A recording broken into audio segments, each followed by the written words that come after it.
Merci mes chers amis. C'est vous dire tout le plaisir que j'ai à répondre à l'invitation du docteur Moumen.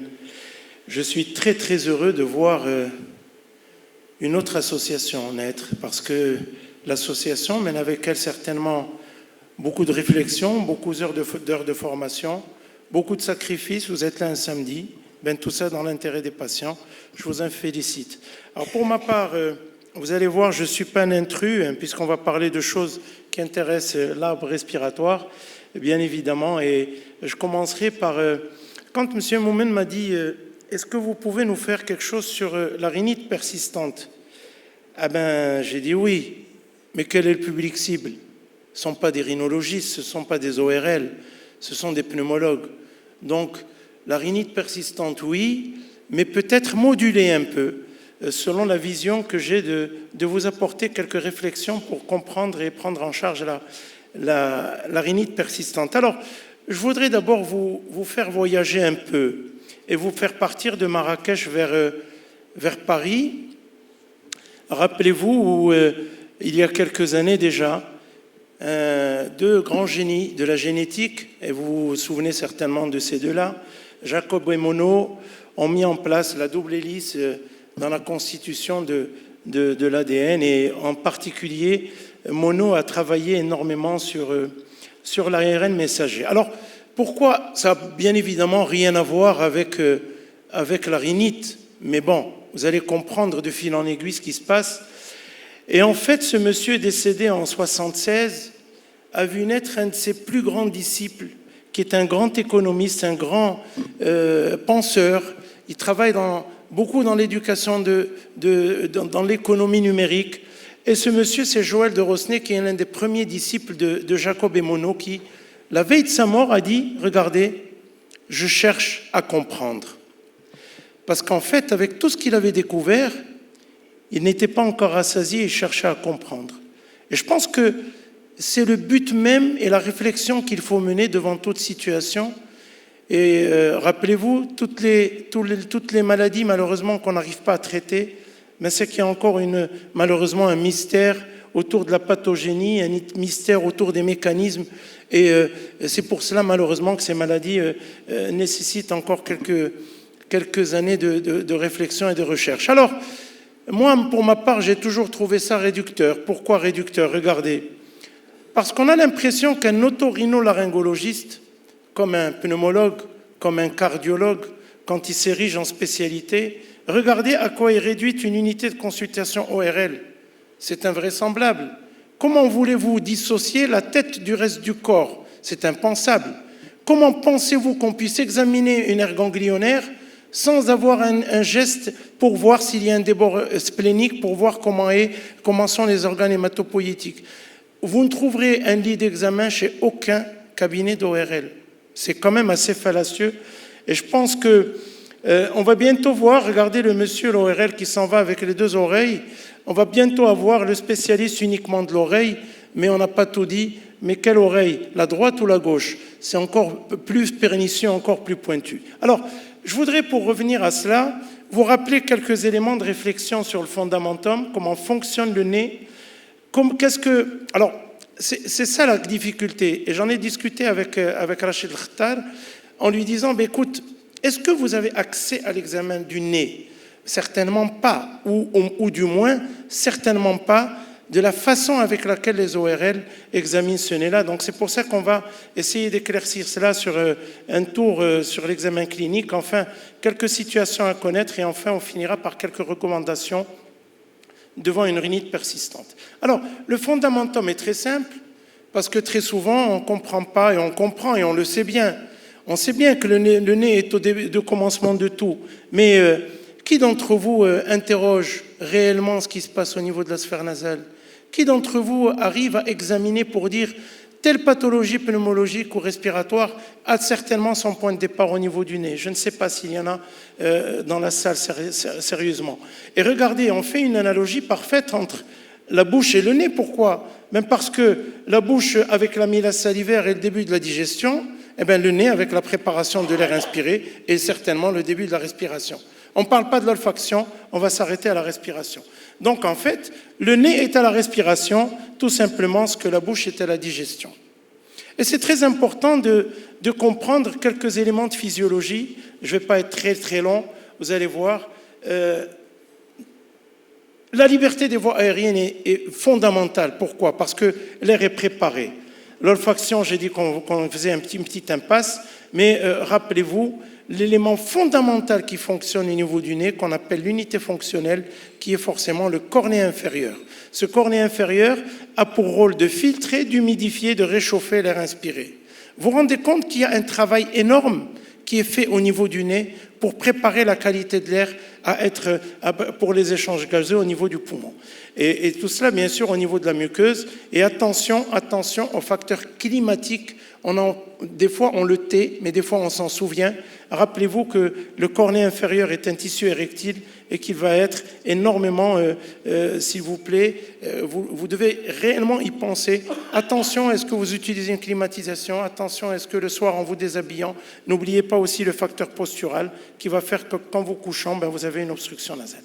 Alors, l'unité fonctionnelle, je ne vais pas m'absentir, rappelez-vous des cellules à mucus, des cellules ciliées qui vont nettoyer, mais malheureusement, cette muqueuse peut être sujette à quelques agressions extérieures ou intérieures, vous les voyez, et le rôle est essentiellement complexe. Je voulais vous montrer juste en microscopie électronique ce merveilleux état de fait qui est en fait, ça c'est la muqueuse respiratoire, elle va du nez jusqu'aux bronches, et tout cela sont les cils vibratiles qui vont jouer un rôle déterminant dans le nettoyage et dans l'évacuation vers l'extérieur des corps étrangers ou des cellules inflammatoires. Rappelez-vous cette analogie parfaite avec le fameux tapis haute laine, c'est comme cela qu'on expliquait souvent aux étudiants pour que l'analogie soit faite. Alors, l'unité fonctionnelle, c'est aussi des moyens de défense importants.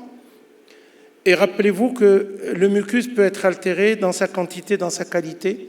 Et nous, on le voit bien, la patiente vient vous voir en disant, vous savez, je mouche. Jusque-là, il n'y a rien d'anormal de moucher. Oui, mais mes sécrétions sont gluantes, on dirait de la colle. Méfiez-vous, tout cela, c'est important. Il y a peut-être une modification de la qualité du mucus par une maladie, quelle qu'elle soit. Mécanisme d'action, bien sûr, l'évacuation des particules va se faire, le mucus va hydrater, il y a une régulation thermique, heureusement, grâce au thermorégulateur que vous allez faire, au thermorécepteur. L'immunité est aussi pas en reste, et vous voyez que 4 fonctions sont complémentaires, et tout cela va aider au bon déroulement de la physiologie nasale. Bien, vous voyez ici, vous le voyez bien, l'effet du coronavirus sur l'épithélium, vous voyez cette disruption complète qui est faite de l'épithélium. Il va sans dire, bien évidemment, un dysfonctionnement de haut niveau au niveau de l'épithélium. Alors, n'oubliez pas aussi cette notion de vasomotricité. Regardez le corps inférieur et le cornet moyen, qui sont les deux éléments importants de la fosse nasale. Mais rappelez-vous que le thermorécepteur se place ici, se positionne là. En fait, ces thermorécepteurs sont réellement à l'entrée de la fosse nasale. C'est-à-dire qu'en fait, vous allez avoir des gens qui, quand ils vivent au Canada, sont très mal en point. Ou quand ils sortent de leur voiture en été parce qu'ils ont mal à clim, ils sont très mal en point. Donc, qu'est-ce qu'ils font ? Pour aller mieux, ils se bouchent le nez avec du coton ou des Kleenex et ça va beaucoup mieux puisqu'ils ne vont pas agresser les thermorécepteurs et on pourra en parler tout à l'heure. Voilà, rappelez-vous du tissu érectile. Et ça aussi, je le dis très souvent, rappelez-vous de l'expérience du coton dans la narine. Si je me retourne vers vous et que je vous demande de prendre un morceau de papier et de le mettre dans votre narine et de revenir voir dans 15 minutes ce qui s'y passe, vous allez avoir un déluge de sécrétion dans la fosse nasale. Rappelez-vous, c'est parce que tout simplement, l'aération et la ventilation et la vacuité de la fosse nasale et certainement des bronches vont de pair. C'est comme ce qui se passe au niveau de l'oreille. Quand la trompe de ça s'est bouchée, vous avez des sécrétions qui vont naître au niveau de l'oreille moyenne. C'est exactement la même chose. Et rappelez-vous que quand il y a une obstruction nasale, forcément, il y a des sécrétions. Alors, la deuxième notion fondamentale, je ne sais pas si celle-là, vous ne l'avez pas omise, c'est certainement cette notion de cycle nasal. Qu'est-ce que c'est que le cycle nasal ? C'est tout simplement, vous pouvez faire le test chez vous-même, c'est tout simplement que pendant 3 heures, il y a une narine qui fonctionne, pendant que 3 heures après, l'autre narine se remet à fonctionner. Donc, il y en a toujours une qui se repose pendant que l'autre fonctionne. Et vous le savez bien, comment? Même parce qu'en expirant, vous avez le flux, excusez-moi, le flux nasal qui n'est pas du tout le même. D'un côté, vous avez un flux avec une résistance et de l'autre côté, vous avez une perméabilité. Non pas parce qu'il y a un dysfonctionnement, mais parce que tout simplement, cela répond au cycle nasal. Et ce cycle nasal, vous le voyez bien sur un scanner. Quand vous voyez ces images-là, ça, ce n'est pas une hypertrophie du cornet. Pourquoi? Parce que vous avez des sécrétions ici. C'est tout simplement une fosse nasale droite qui est à l'arrêt pendant que la fosse nasale gauche fonctionne. Bien, alors après ce continuum, après ce fondamentum qui est un passage obligé, je vais quand même revenir à l'interrogatoire. Ça semble scolaire, mais c'est fondamental quand on n'a pas accès à la totalité de l'examen clinique. Je dis bien totalité. Chez le pneumologue, quand il a le malade en face, il lui dit bien évidemment quels sont vos symptômes. Et il ne lui dit pas quels sont vos symptômes au niveau du poumon, il lui dit plutôt quels sont vos symptômes respiratoires. Et quand on dit les symptômes respiratoires, il va sans dire qu'on s'intéresse certainement d'abord au nez, puis ensuite à l'arbre bronchique, ce qui est très souvent omis, ce qui est normal. Même nous, dans une pathologie rhinologique, on s'enquiert très peu de ce qui se passe au niveau du poumon. Et ce n'est pas une bonne chose. Au niveau du nez, regardez quels peuvent être le cortège symptomatique. Je vais passer rapidement, je ne vous fais pas l'affront de vous rappeler. Rappelez-vous que quand vous dites rhinite, ce n'est pas l'écoulement, c'est une inflammation persistante, mais ce n'est pas l'écoulement, c'est surtout l'obstruction nasale parce que sémiologiquement, on est beaucoup plus gêné par le nez qui est bouché parce qu'on va se mettre à respirer par la bouche que par un écoulement parce que l'écoulement, on peut toujours le moucher. À côté de ça, il y a un tas de tableaux cliniques. Vous n'êtes pas rhinologiste, on ne va pas en parler. La rhinite vasomotrice, vous avez la rhinite allergique, vous connaissez très bien. Vous avez la rhinite eosinophile, n'est-ce pas? Vous avez la rhinite, le NARES aussi, n'est-ce pas? Vous avez plusieurs situations qui, en fait, font parler de la fosse du nez et de la muqueuse nasale, et en fait, avec des symptômes qui vont être diversement associés. C'est pour ça que l'interrogatoire doit être fondamental. Parce que dès que vous avez quelqu'un qui vient vous dire « Docteur, j'ai le nez qui se bouche », quand vous regardez, il y a des sécrétions. Quand vous dites « Ça se passe quand ?» Ça se passe la nuit. Ben oui, ça se passe la nuit. Ben tout va bien la journée, mais quand je me mets couché au lit, dans le quart d'heure qui suit, j'ai le nez qui se bouche. Le diagnostic tombe. C'est pas une difficulté. C'est une rhinite vasomotrice. Et cette rhinite vasomotrice est certainement persistante. Quand elle n'est pas traitée, on pourra en parler. Alors, les infections bronchiques aussi, rappelez-vous le continuum nez-bronche, attention au point de départ nasal, toujours le regarder, toujours le scruter. Et je suis très très content d'avoir beaucoup de vos confrères ici présents qui me font confiance en m'adressant les patients en disant il y a quelque chose dans le poumon, mais je soupçonne qu'il y ait un point de départ nasal. Et très souvent on accorde nos violons pour justement parler de ce qu'on appelle la maladie descendante. Alors l'examen clinique, alors là lui on a beaucoup discuté, ça reste très sémiologique. Et cette diapositive est importante parce qu'il faut vraiment ouvrir l'œil, et le bon, pas le mauvais. Vous savez qu'on a toujours un œil fort et un œil moins fort. Eh bien, essayez d'ouvrir l'œil fort. Hein, d'accord? Pourquoi? Eh bien, tout simplement, ça commence très simplement par une étude très simple. Alors, bien évidemment, vous n'êtes pas outillé. C'est cela la difficulté du travail que j'ai eu à réaliser, c'est de vous transmettre des messages ou peut-être de vous donner quelques gestes qui vont peut-être vous aider dans votre discipline et certainement dans le cabinet. L'obstruction nasale est très très simple à objectiver. C'est le test au miroir de Glaszel. Regardez, vous allez faire tout simplement souffler sur un miroir, n'est-ce pas, métallique, vous allez le nettoyer et puis vous allez voir la tache de buée et le diamètre de la tache de buée est corrélé bien évidemment à la perméabilité de la fosse nasale. Plus la tache est large, plus la fosse nasale est perméable. Et vous allez avoir bien sûr très souvent d'un côté cette tache qui est plus petite que de l'autre côté, ça signifiera qu'il y a bien sûr une obstruction nasale. Alors après, l'examen bivalve, regardez, eh bien ça, malheureusement, je le dis, ça me concerne, malheureusement, vous avez encore une flopée d'ORL qui continue à examiner le nez comme ça. Moi, très honnêtement, je trouve que ce n'est pas une honte, je trouve que ça ne répond pas à ce que vous avez juré sur votre serment, c'est-à-dire essayer de comprendre ce qui se passe et de servir au mieux le patient. Parce que quand on fait un examen bivalve, bien sûr que vous n'aurez à faire qu'à cet examen. Vous ne pourrez rien faire d'autre, vous. Mais je vais vous dire pourquoi. Ben, tout simplement, cet examen bivalve va vous permettre de voir un peu la taille des cornées, la cloison, et surtout, je vais vous le montrer tout à l'heure, le plancher de la fosse nasale, la cuvette de la fosse nasale. Parce que les sécrétions, elles ne vont aller que là, n'est-ce pas? Elles vont être déclives et elles ne vont être que là. Donc, on voit s'il y a une cause mécanique, la déviation de la cloison. 2, on voit s'il y a une cause fonctionnelle, c'est-à-dire la taille du cornet inférieur. Et enfin, bien sûr, ça va expliquer, comme je l'ai dit tout à l'heure, dès qu'il y a obstruction, il y a cathare et il va y avoir des sécrétions. Bien, alors, c'est insuffisant, pourquoi? Ben forcément que c'est insuffisant, regardez, parce que vous n'allez examiner que la partie tout antérieure de la fosse nasale. Mais pardi, la fosse nasale va jusqu'au rhinopharynx, va jusqu'au cavum. Donc il est évident que si vous n'examinez que la partie antérieure, vous ne comprendrez forcément pas de ce qui se passe dans le reste de la fosse nasale. Et ça, regardez, ben, pour une fosse nasale droite, la cloison est là, le cornet inférieur est là, et vous avez le plancher de la fosse nasale qui est la cuvette et qui va vous permettre de regarder s'il y a oui ou non. C'est déjà bien de savoir, vous repérer par rapport à cela et de tirer quelques informations de votre examen clinique. Mais l'ORL, comme la totalité des spécialités, a certainement évolué.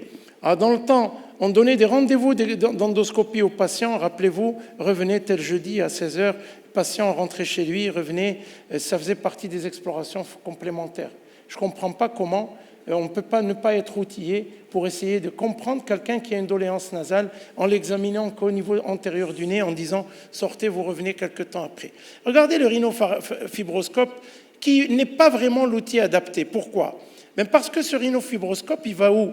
Ben il est fait pour voir souvent le carrefour aéropharyngé. Et non pas la fosse nasale. La fosse, pourquoi? Parce que la qualité de l'image qu'il renvoie est une image piètre. Quoique en le béquillant, ben vous arrivez à voir les différents espaces, notamment les sinus. L'examen est systématique et on préfère de loin l'examen à l'optique qui nous permet, regardez, de voir, d'orienter avec une image qui est hors du commun, puisque maintenant vous avez des caméras HD, vous avez même des caméras 4K, et vous êtes vraiment immergé dans la fosse nasale, vous voyez tout. Alors qu'est-ce qu'on voit? On voit s'il existe ou pas un obstacle anatomique, on voit la qualité de la muqueuse et sa couleur, on voit l'existence de sécrétions et leur qualité. Est-ce qu'elles sont séreuses? Est-ce qu'elles sont muqueuses? Est-ce qu'elles sont collantes? Est-ce qu'elles sont hématiques? Ça, c'est très important et ça vous renvoie certainement à l'endroit d'où cela va. Regardez, ça, c'est un examen normal. Vous rentrez dans la fosse nasale. Ça, c'est vraiment pour comprendre. Le septum est à l'entrée, c'est une fosse nasale gauche. Le cornet inférieur est là, le cornet moyen plus au fond. Ben, vous progressez. Vous arrivez à voir déjà ici, au fond de la fosse nasale, vous arrivez à voir ici le cavum. Vous le voyez, avec le fameux bourrelet tubaire. Vous voyez que c'est vraiment une progression. On est vraiment en immersion. C'est vraiment très bien. Et cela vous permet de faire des diagnostics intéressants. Alors, quelles sont les situations à connaître pour mieux comprendre les choses? Voilà, par exemple, moi, toute ma vie, j'ai entendu dans les ouvrages, la muqueuse est couleur lilas. Je ne les ai jamais vues. Vous savez pourquoi? Même parce qu'en mettant un optique, vous changez la luminosité. Et en fait, quand vous prenez cela avec un appareil photo ou avec votre smartphone, vous vous rendez vraiment compte de cette agression chronique et de cet aspect typique de la muqueuse dans la rhinite allergique. C'est la muqueuse violine, n'est-ce pas, lilas, qui rappelle la couleur de la fleur, n'est-ce pas? Et ça, quand vous avez ça, on n'allez pas chercher par un quatre chemins. Le diagnostic, l'analogie avec la maladie allergique est faite. Alors ensuite, voilà, regardez ce que ça apporte. On fait un examen comme ça. D'après vous, j'arrête. D'après vous, c'est des sécrétions ou un polype? Personne ne saura vous le dire, parce qu'il est blanc, il est épais, il est exactement dans l'infundibulum ethmoïdal et il répond parfaitement à l'aspect d'un polype. Alors, qu'est-ce qui va nous aider? Ce qui va nous aider, c'est d'essayer, en consultation, comme on fait dans l'oreille, ben, on va s'orienter, ça demande un peu de dextérité, ben, c'est sans anesthésie et sans douleur, hein.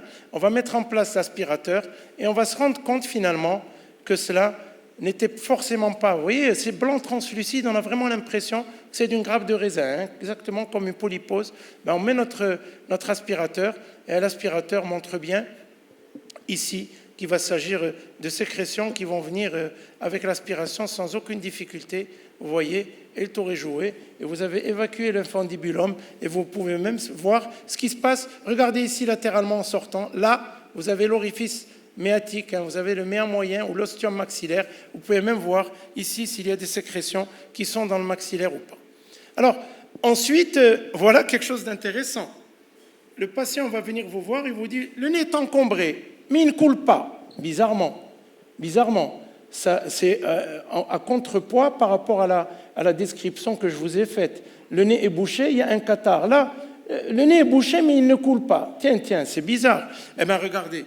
C'est ce que les anglo-saxons vont appeler entopic rhinitis. Regardez. Et vous êtes réellement, en avant, il n'y a rien du tout, mais au niveau du tiers moyen de la fosse nasale, l'hypercrénie commence et vous avez vos sécrétions qui sont là et qui vont certainement couler par en arrière et vous n'en saurez rien si vous n'examinez pas la cavité buccale du moins pour essayer de rechercher ce jetage postérieur. Ensuite, vous avez des aspects comme ceci. Docteur, j'ai le nez bouché. Ben, quand vous avez le nez bouché, là, je pense que vous le comprenez, le cornet inférieur est énorme, il est même muriforme, il est même polypoïde. Ça, c'est une agression chronique et on va essayer de voir en dessous du cornet. Vous voyez l'avantage, c'est de mettre votre optique et de passer en dessous du cornet jusqu'à aller voir s'il y a ou pas. Vous regardez ce cornet muriforme, vous avez vu, ça ressemble à des murs là, hein. Ça, c'est une rhinite allergique typique, le reste du cornet aussi, la queue du cornet aussi. Et vous voyez que quand même l'aspect endoscopique peut vous permettre une corrélation clinique. Voilà. Alors, quelques recommandations peut-être très importantes que je voudrais partager avec vous. Le nez va bien, mais ça coule bizarrement. Et je ne vous ferai pas l'affront que je veux dire que c'est la faute des pneumologues ou des rhinologistes qui l'ont vu. Mais vous savez, quand ça coule, vous êtes un peu surpris en vous posant la question, mais d'où cela peut-il provenir ? Qu'est-ce qui va faire couler le nez ? Est-ce que c'est une rhinite localisée, entopique ? Est-ce qu'on est ailleurs ? Ben regardez, effectivement, on est ailleurs. Une sinusite chronique, indolore, rappelez-vous, aucun symptôme de sinusite chronique. Le seul signe clinique, c'est le jetage postérieur avec le hémage matinal pour s'éclaircir la voix et avec une petite dysphonie le matin, un petit enrouage matinal. Rappelez-vous, quand vous avez ça, pensez à demander une imagerie parce que le diagnostic de sinusite chronique est un diagnostic radiologique.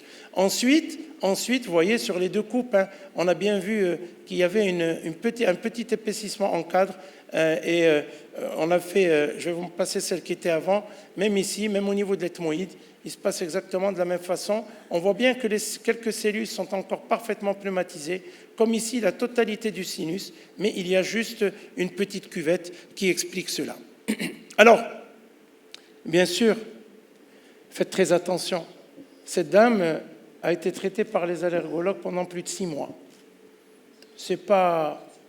On a vu plus, mais c'est pas grave. C'est tout simplement parce qu'on n'a certainement pas pris le temps d'avoir un algorithme décisionnel et une démarche diagnostique de qualité. Regardez, c'est pas fini. Regardez, je vais la passer pour vous. Vous avez vu ? Voilà, on ne peut pas se tromper. Quand vous avez des choses pareilles, ce n'est pas une rhinite. Comment vous êtes sûr que ce n'est pas une rhinite ? Elle ne s'accompagne pas d'autres symptômes, il n'y a pas d'obstruction nasale, il n'y a pas d'éternuement, il n'y a pas de conjonctivite s'il y a une allergie. Par contre, mieux que ça, quand vous avez un malade qui coule comme ça, le premier geste, c'est le seul, c'est d'appuyer sur le ventre. Dès que vous allez appuyer sur le ventre, vous allez augmenter le débit de ce liquide qui est en fait une brèche ostéoméningée, n'est-ce pas, de l'étage antérieur de la base du crâne. Merci de votre attention. Merci Hassan, merci beaucoup pour cette magnifique présentation. Est-ce qu'il y a des questions dans la salle? Avant que j'en pose une. N'est-ce pas?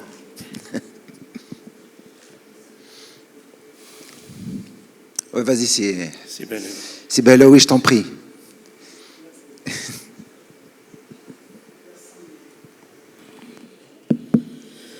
Merci, Monsieur le Président.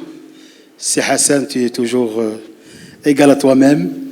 C'est vraiment un plaisir de te voir. Pour ceux qui ne le connaissent pas, c'est un adepte de l'audiovisuel et tout ce qui est informatique. Et il est difficile de te suivre. Hein. Moi, j'ai abandonné depuis longtemps pour te suivre. Et je crois que tu as commencé par dire que le nez, je pense que pour la majorité des pneumologues que je connais au moins ici présents, que le nez fait partie de l'examen d'un malade qui consulte pour un symptôme d'asthme. Que nous, les pneumologues, on dit que le nez, c'est la partie des branches accessible au doigt. Et je sais que les orales disent que les branches, c'est une continuité du nez. Donc chacun défend son territoire. Et je crois qu'effectivement, il y a des choses qu'on n'avait pas toujours compris. Et d'ailleurs, la rhinite, pour revenir, réveiller un petit peu de de sémiologie, c'est même appelé un équivalent d'asthme, au même titre que la dermatite atopique, au même titre que la conjonctivite également allergique. Et puis, je te remercie parce que là, après, quand tu as parlé du cycle, après on parle toujours d'obstruction nasale à bascule. J'ai compris maintenant pourquoi il est à bascule, et merci. Le problème, effectivement, que même d'ailleurs qu'un malade qui consulte pour une rhinite, je pense que l'exploration large de l'asthme est toujours systématique. Moi, je suis le pneumologue. Il est systématique. Des fois, l'asthme est là, mais il est en deuxième ligne et c'est la rhinite comme premier. C'est là qui est gênant. Moi, c'est vrai que de temps en temps, on a eu des mal avec des malades que pour eux, le seul symptôme, c'est la rhinite. Et je crois que c'est un symptôme qui n'est pas pris très au sérieux, à commencer par le malade, puis par les médecins.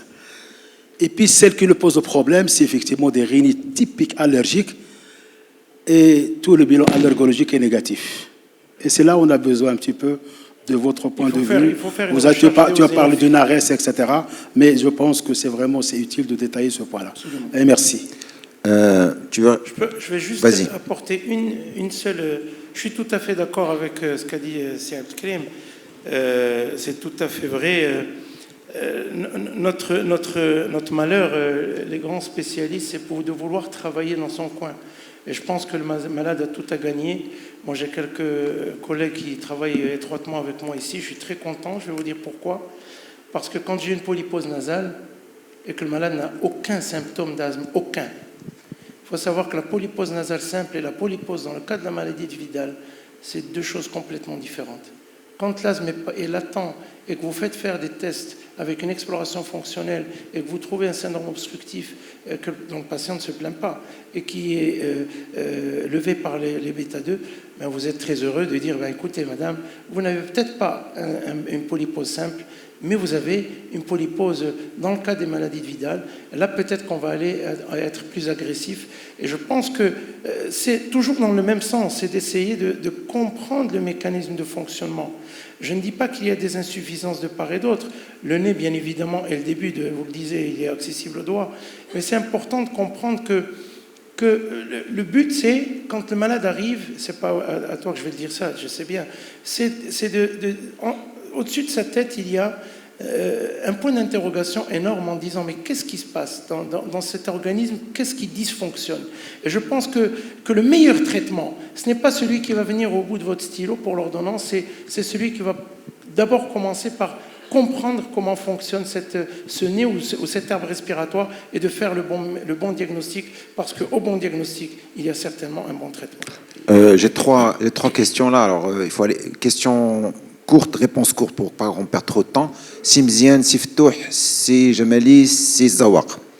Allez-y, feu. C'est Hassan, je tiens tout d'abord à vous féliciter, on connaît très bien, de fait, votre l'aura dans l'ORL, mais également médecine. Je vous demandez, certes, donc ce qui était demandé, c'est la démarche diagnostique. Actuellement, dans l'ARIA, qui était donc les guidelines en ce qui concerne la prise en charge thérapeutique, donc diagnostic thérapeutique de la rhinite, on parle depuis dès l'année dernière, et que l'OMS également va s'intégrer dans le cadre de ça, c'est le contrôle de la rhinite. de telle façon d'y aller vers une médecine personnalisée. Il n'y a pas des rhinitiques. Il y a chaque malade, il a une rhinite qu'il faut carrément contrôler et non pas uniquement traiter. Je suis tout à fait bien. C'est exactement ce qu'on a dit. Tu enfonces le clou et tu enfonces une porte ouverte. Tu as tout à fait raison. Je pense que toute situation est une situation unique. Et là aussi, reprendre la sémiologie, revoir un peu ce qui se passe dans le nez, essayer de comprendre quels sont les mécanismes, voir depuis quand le symptôme est là, depuis quand il est ancien, est-ce qu'il y a une exposition à quelques facteurs environnementaux. Et je crois que les choses doivent se travailler en dualité entre ORL et pneumo. Là, il n'est pas question... Parce que comment ça finit? On le sait comment ça finit. On donne de la corticothérapie locale et puis après on dit voilà, on va le contrôler dans 3 mois. C'est pas ça. C'est essayer de comprendre pourquoi cette muqueuse dysfonctionne. Et je crois que si on a compris cela, en l'occurrence, si les tests cutanés sont négatifs, je réponds aussi à Abdelkrim, demandez à faire des dosages d'éosinophiles dans les sécrétions, vous serez surpris de voir que le NARES, c'est souvent le NARES qui fait le lit de la polypose et non pas la rhinite allergique, comme vous le savez. Siftouh, vas-y.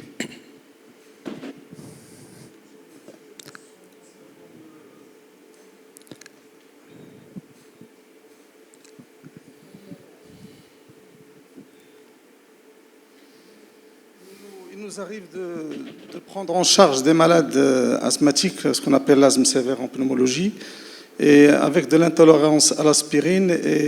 Est-ce qu'on peut avoir un syndrome de Fernand-Vidal sans polypose? Parce que parfois, on a l'examen ORL.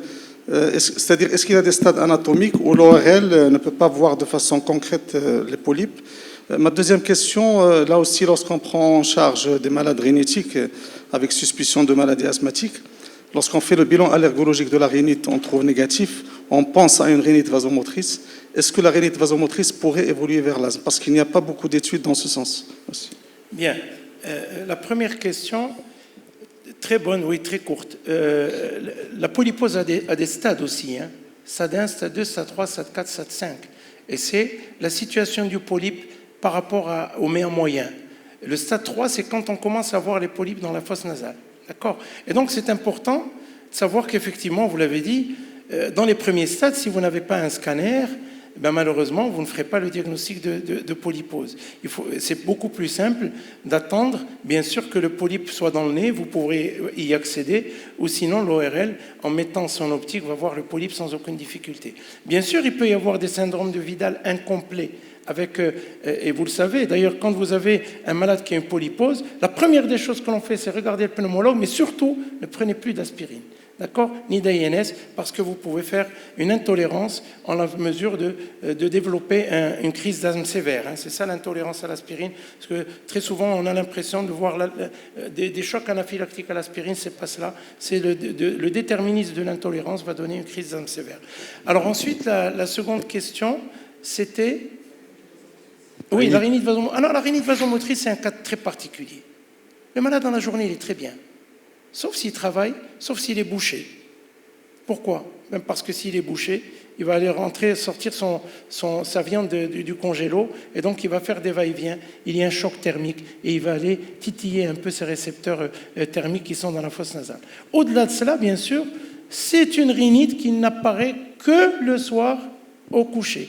Parce que le soir au coucher, vous le savez, la température corporelle change. Et puis surtout, vous allez changer vos attitudes vestimentaires. Il y en a qui dorment avec un bonnet, il y en a qui dorment en mitouflé, il y en a qui mettent 4 couvertures. Donc la température externe modifie. Et donc dans le quart d'heure, avec la position, ben, vous avez le nez qui va être bouché. Il n'y a pas de corrélation avec la rhinite allergique. La rhinite vasomotrice, c'est une rhinite uniquement qui est liée à un choc thermique.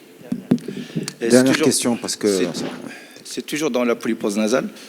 Mes malades asthmatiques qui ont un problème du nez, surtout les polypes, je les confie aux ORL. Et dans des corticoïdes, bon, ça améliore un petit peu les malades. J'ai toujours en tête cette question et je n'ai jamais osé la poser. Est-ce qu'on a pensé un jour à faire des infiltrations de corticoïdes dans les polypes? Attention, ça frise le prix Nobel, là. Hein. Non, attendez. Il faut qu'on comprenne de quoi on parle. je vais me permettre de vous, rapidement, je sais que Rachid, sinon il va me sortir la grosse arme. Le polype naît de l'ethmoïde. Et il n'est visible que quand il est dans la fosse nasale. On est bien d'accord. Il est accessible cliniquement uniquement quand il est dans la fosse nasale. En quoi consiste une chirurgie de la polypose? C'est une ethmoïdectomie, c'est-à-dire qu'on va aller ouvrir l'ethmoïde et casser, rompre les petites barrières qu'il y a entre les différentes cellules. Pourquoi? Pour voir l'insertion du polype et pour pouvoir permettre au traitement médical d'avoir un meilleur effet. Ensuite, par la corticothérapie locale. Voilà l'intérêt de la chirurgie. Ce n'est pas pour enrayer la maladie, ce n'est pas vrai. Ceux qui disent ça aux patients leur mentent et ce n'est pas toujours... c'est pas dans l'intérêt du patient. On ne peut pas faire d'infiltration, puisque l'infiltration... On faisait des polypectomies, vous savez. Dans tous les congrès aujourd'hui, dans tous les congrès, moi je suis au congrès français chaque année, dans tous les congrès, à la séance plénière de rhinologie sur la polypose, c'est « faut-il encore opérer les polypes ?» Tous les congrès. C'est pas. Pourquoi? Même parce que tous les malades récidivent. Et même si vous faites une ethmoïdectomie, faire attention, l'ethmoïdectomie, vous ne la faites pas la main dans la poche. Hein. Vous flirtez à côté de l'orbite, vous flirtez à côté de la base du crâne, vous avez des fois le nerf optique qui est en arrière quand il est dénudé, vous avez le cœur qui bat la chamade. Hein. Donc, après tout cela, revoir les patients quelques années, 4 à 5 années après récidiver, c'est vraiment pour nous un échec cuisant. Mais le traitement médical d'abord.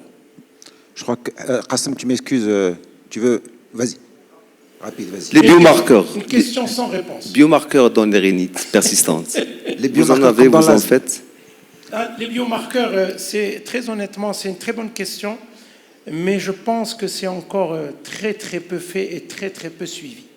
L'intérêt est naissant. Il y a beaucoup de séries qui ont été... Il y a une grosse série qui a été publiée par Jankowski, l'équipe de Nancy, qui est rhinologiste exclusif. Très honnêtement, les papiers sont en train d'être publiés et l'évaluation est en train d'être faite. Bon, je crois qu'on va accueillir... merci beaucoup, Hassan. Merci encore pour votre Tu viens, invitation. Hassan, viens par ici.